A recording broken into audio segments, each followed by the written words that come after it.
In this video, I will dive deep into two of the most popular crypto wallets on the Solana network to help you decide which one is right for you.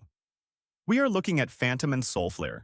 Phantom is arguably the most famous choice because it offers a sleek and modern interface that feels very intuitive for beginners and experienced users alike. It excels at managing non-fungible tokens and provides a very smooth swap feature directly within the app.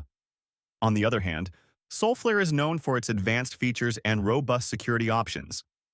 It was one of the first wallets on the network and continues to lead with powerful staking tools and a handy ledger integration for those who prioritize hardware safety. While Phantom wins on user experience and aesthetic design, Solflare often provides more detailed data for power users who want to maximize their yields. Both wallets are incredibly fast and reliable, so your choice really comes down to your personal workflow. Use Phantom for simplicity or Solflare for control.